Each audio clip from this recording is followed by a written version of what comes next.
Hola, bienvenidos a este video. Hoy vamos a revelar la historia real de una mujer que durante años fue vista solo como la esposa del poder, pero que en realidad movió los hilos más oscuros de Venezuela. Esta no es una historia de rumores, es una historia documentada, con nombres, fechas y decisiones que cambiaron la vida de millones. Antes de llegar al poder, antes de los palacios, antes del miedo, todo empezó en un lugar que casi nadie recuerda, Tinaquillo. Un pueblo caluroso y olvidado del estado Cojedes, en el centro de Venezuela. Ahí nació Cilia Flores, el 15 de octubre de 1956.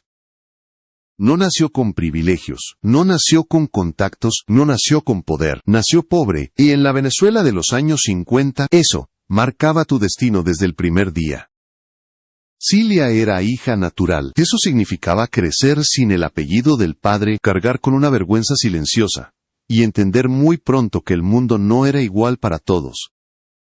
Su padre, Julio Seijas, nunca estuvo presente. Su madre, Cilia Adela Flores, la crió sola.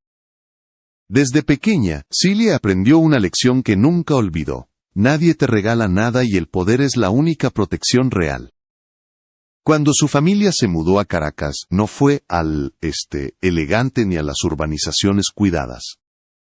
Se fueron al oeste, a los cerros, a las barriadas donde el agua falla, donde la policía no entra y donde las oportunidades no existen. Ahí creció viendo dos ciudades distintas, una que brillaba y otra que sobrevivía, y ella estaba del lado equivocado. Ese contraste sembró algo profundo. No fue solo ambición, fue rabia. Una rabia silenciosa que crece cuando entiendes que otros tienen todo sin esfuerzo, y tú tienes que pelear por cada centímetro. Cilia no quiso resignarse. Estudió Derecho en la Universidad Santa María. No era una universidad de élite, pero era un camino. Se graduó como abogada, se especializó en Derecho Penal y Laboral, y empezó a construir una vida que, en apariencia, era normal. A los 22 años, se casó con Walter Ramón Gavidia Rodríguez. Tuvieron 3 hijos. Durante más de 15 años, vivieron como una familia común. Trabajo, crianza, rutina. Pero esa vida no le bastaba. Cilia no soñaba con estabilidad. Soñaba con control. Soñaba con no volver jamás a ser invisible. En febrero de 1992, ocurrió el primer punto de quiebre. Un intento de golpe de Estado sacudió al país. Un militar desconocido apareció en televisión pronunciando una frase que cambiaría la historia política de Venezuela. Mientras muchos veían un fracaso, Cilia vio una oportunidad, no política, personal. Se ofreció como abogada defensora. Empezó a visitar cárceles, a construir vínculos, a escuchar discursos sobre revolución y poder. Y en ese entorno, conoció a un hombre que marcaría el resto de su vida. Un sindicalista, 6 años menor, con discurso sencillo y ambición sin límites. En ese momento, Cilia todavía estaba casada. Pero algo ya había cambiado. Gracias por ver este video. Si este contenido te está ayudando a entender lo que realmente pasó, suscríbete al canal para apoyarme y seguir contando historias que otros prefieren callar. Con el tiempo, su matrimonio terminó. No hubo discursos públicos ni explicaciones claras, solo una ruptura y un nuevo comienzo. A partir de ahí, Cilia ya no caminó al lado del poder. Empezó a caminar delante de él, y ese fue solo el inicio de una historia que se volvería mucho más oscura. Cuando Hugo Chávez salió de la cárcel en 1994 gracias al indulto presidencial, no salió solo. A su lado ya se había formado un pequeño círculo de personas que entendían que el poder no se improvisa, se construye con paciencia. Cilia Flores estaba ahí. No como acompañante, sino como estratega silenciosa. Había aprendido a leer a los hombres, a detectar ambiciones y debilidades, y a usarlas. En esos años, Chávez todavía no era presidente, era un símbolo, un militar derrotado, convertido en esperanza para millones de venezolanos cansados de la corrupción y de los partidos tradicionales. Cilia entendió algo clave antes que muchos. La revolución no solo se gana con discursos, se gana ocupando espacios. Mientras otros gritaban consignas, ella se organizaba. En 1997 participó en la fundación del movimiento Quinta República, el vehículo político de Chávez. No buscó protagonismo mediático, buscó estructura, contactos, lealtades. Cuando Chávez ganó la presidencia en 1999 con una victoria aplastante, Cilia ya estaba lista para cobrar su lugar. No pidió favores, exigió posiciones. En el año 2000 fue electa diputada de la Asamblea Nacional. 5 años después, fue reelegida, y en agosto de 2006, ocurrió algo que marcó un antes y un después.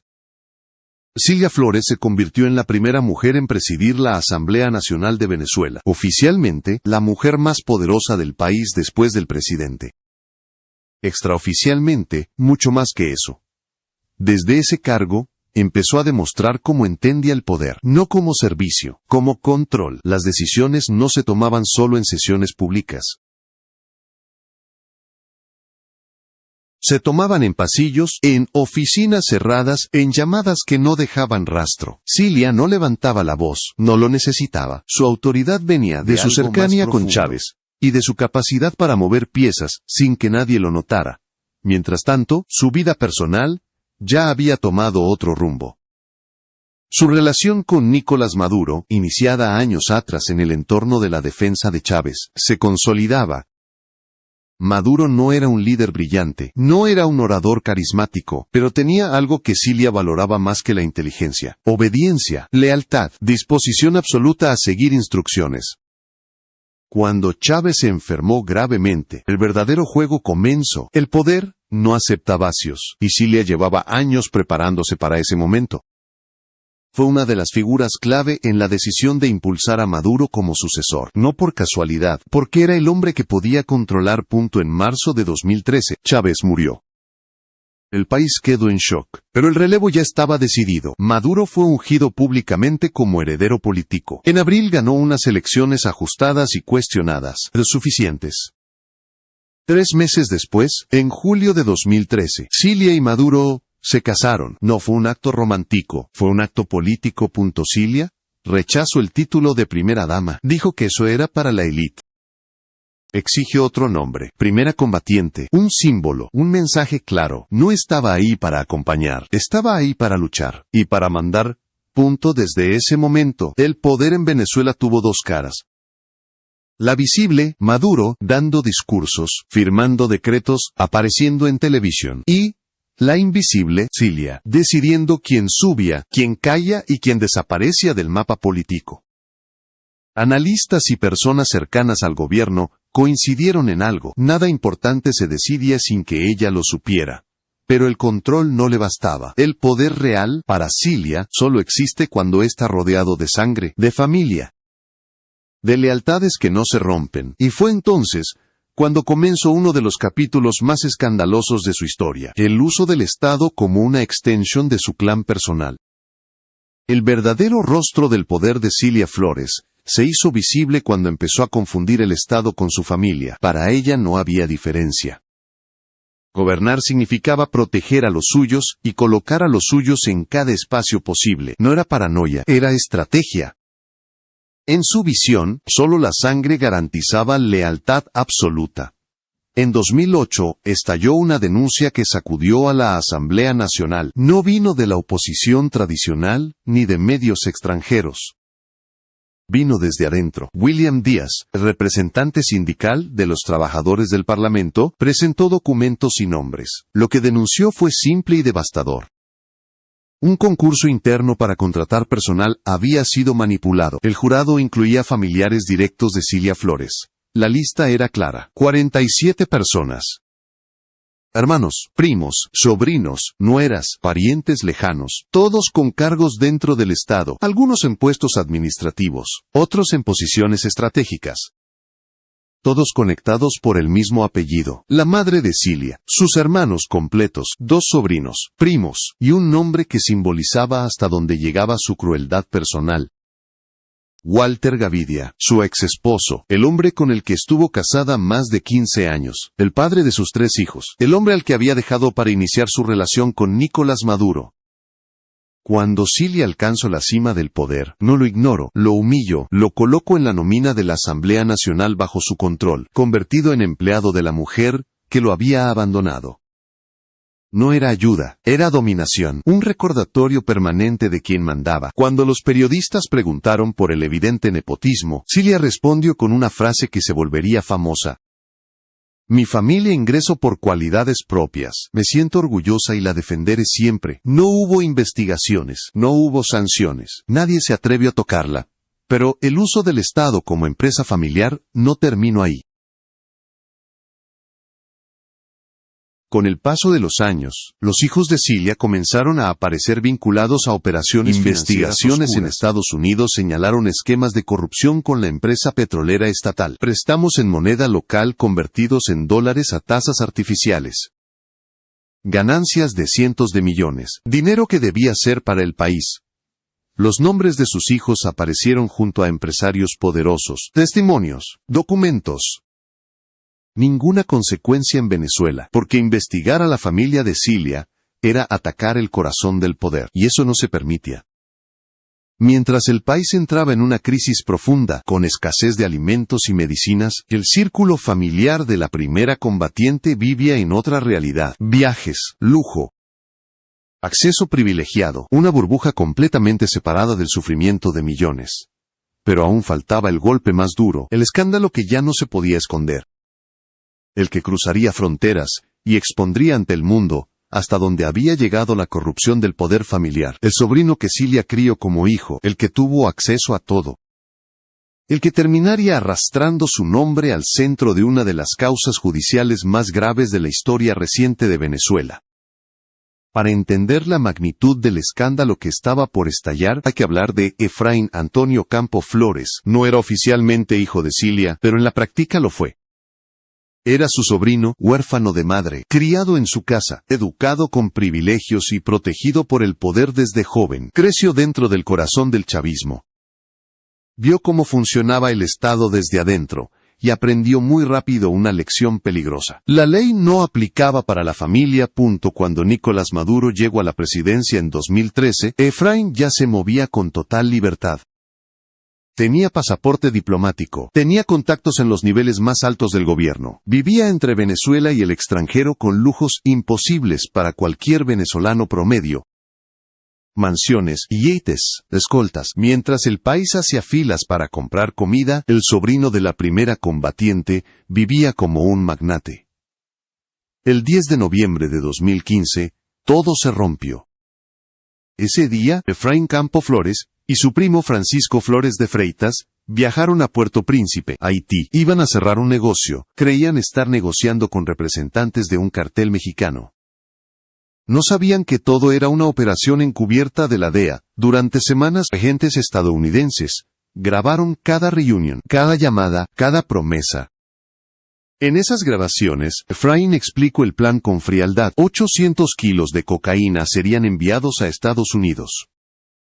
La droga vendría de grupos armados colombianos y sería movida usando conexiones directas con el gobierno venezolano.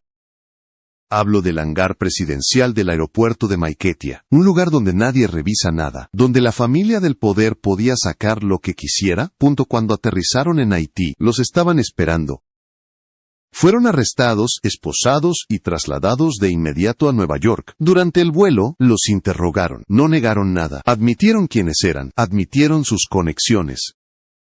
Admitieron que el objetivo del dinero no era solo enriquecerse. Era sostener al régimen, mantener a su familia en el poder. Esa frase quedó registrada. El dinero era para ayudar a la familia a mantenerse en el poder. No para comprar más lujos, para financiar la maquinaria política, comprar lealtades y asegurar que nada cambiara en Venezuela. El gobierno reaccionó como siempre. Acusó a Estados Unidos de secuestro.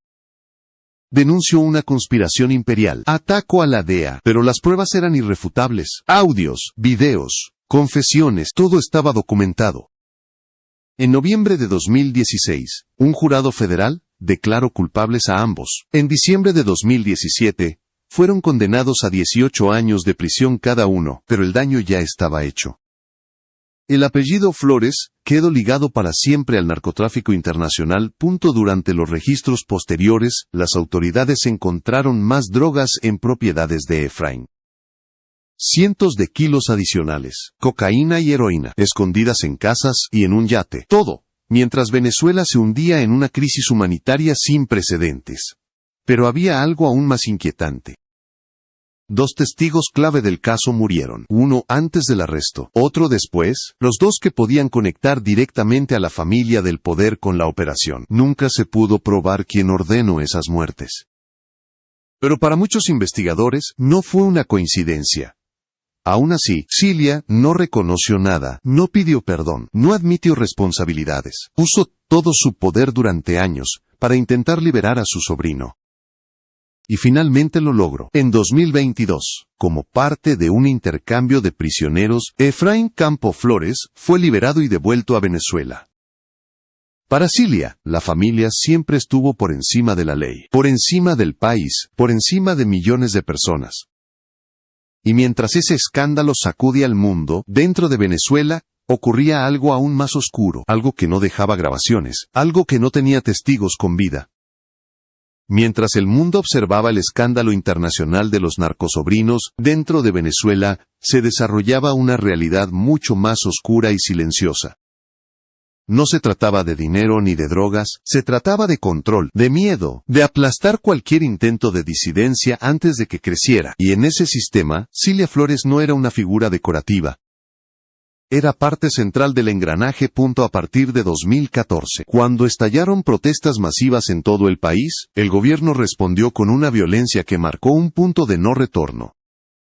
Estudiantes, trabajadores, madres de familia salieron a las calles exigiendo comida, seguridad y futuro. La respuesta fue represión sistemática, detenciones arbitrarias, golpizas, desapariciones, centros de detención clandestinos donde la ley no existía. Organismos internacionales comenzaron a documentar lo que estaba ocurriendo. Testimonios de víctimas coincidían en los mismos patrones: torturas físicas y psicológicas, descargas eléctricas, asfixias simuladas, palizas prolongadas, amenazas contra familiares, violencia sexual. No eran excesos aislados, era un método. La Corte Penal Internacional abrió una investigación formal por crímenes de lesa humanidad. Era la primera vez que un gobierno latinoamericano enfrentaba un proceso de ese tipo. Las conclusiones preliminares fueron claras. Existía una base razonable para creer que el Estado venezolano había cometido crímenes sistemáticos contra su propia población. En paralelo, una misión independiente de las Naciones Unidas entrevistó a víctimas y sobrevivientes. Documentaron decenas de casos plenamente verificados. Cientos más quedaron sin registrar por miedo. Las conclusiones fueron contundentes. El aparato de inteligencia del Estado era utilizado para reprimir, torturar y silenciar a la disidencia. No se trataba de funcionarios rebeldes, era política de Estado. Cilia Flores estaba en el centro del poder político durante todo ese periodo. No podía alegar desconocimiento. Analistas y exfuncionarios coinciden en que ninguna decisión relevante se tomaba sin su conocimiento.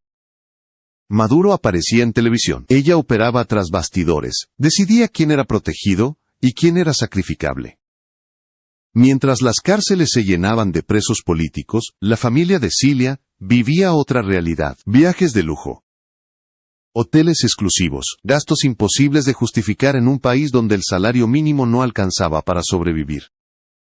En medio de las protestas de 2014, mientras decenas de personas morían en las calles, 2 de los hijos de Cilia se hospedaban durante semanas en uno de los hoteles más caros de Europa. Ese contraste se volvió imposible de ocultar. Mientras madres venezolanas buscaban comida en la basura, la familia del poder gastaba miles de euros por noche. Mientras jóvenes morían por protestar, los hijos de la primera combatiente compraban ropa de diseñador y cenaban en restaurantes de lujo. Pero lo peor aún, no había salido a la luz, porque durante años, incluso organismos internacionales desconocían un nivel más profundo de criminalidad. Algo que no se había documentado oficialmente, algo que solo ahora comenzaba a revelarse en documentos judiciales de Estados Unidos. Una acusación que ya no hablaba solo de corrupción o narcotráfico. Hablaba de asesinatos ordenados, de secuestros, de bandas armadas financiadas por el Estado para proteger operaciones ilegales. Un punto de quiebre absoluto que cambiaría para siempre la forma en que el mundo vería a Cilia Flores. Lo que se reveló después marcó el final definitivo de la historia. Ya no eran denuncias de opositores, ni informes de organizaciones humanitarias. Eran documentos judiciales de Estados Unidos. Acusaciones formales presentadas ante una corte federal, escritas con lenguaje legal, frío y preciso, sin adjetivos, sin interpretaciones, solo hechos. En esas acusaciones, los fiscales estadounidenses afirmaron que Nicolás Maduro y Cilia Flores no solo protegían redes de narcotráfico, las dirigían. Según los documentos, ambos mantenían grupos armados financiados por el Estado, conocidos como colectivos, utilizados para proteger operaciones ilegales y eliminar obstáculos. No eran organizaciones comunitarias, eran pandillas armadas con respaldo político. La acusación fue aún más lejos. Señaló que estas estructuras fueron utilizadas para ordenar secuestros, golpizas y asesinatos contra personas que debían dinero por drogas o que interferían con las operaciones. Entre los hechos mencionados figuraba el asesinato de un capo local en Caracas. No se trataba de rumores, era una imputación directa. Ordenaron asesinatos. Ese punto cambió todo. Cilia Flores dejó de ser presentada como una figura de poder en la sombra. Pasó a ser descrita como parte activa de una organización criminal transnacional. Una mujer que comenzó su vida defendiendo presos políticos y terminó acusada de usar la violencia para mantener el control.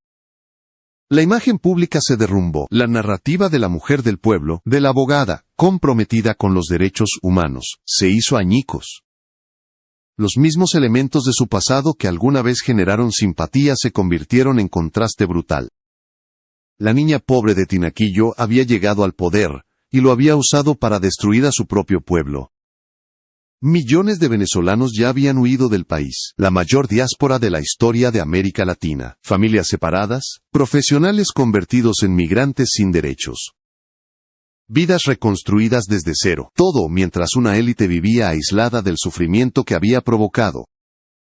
Cuando finalmente se anunció la captura y el traslado de Maduro y Cilia a Estados Unidos, la imagen fue contundente. Ya no había palacios ni escoltas, solo esposas, celdas.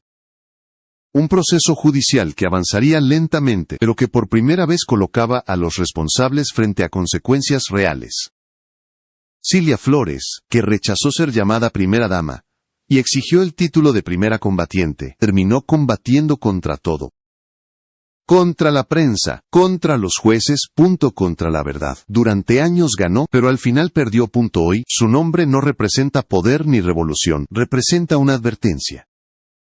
La historia de alguien que conoció la pobreza, llegó a la cima, y eligió reproducir la violencia que decía combatir.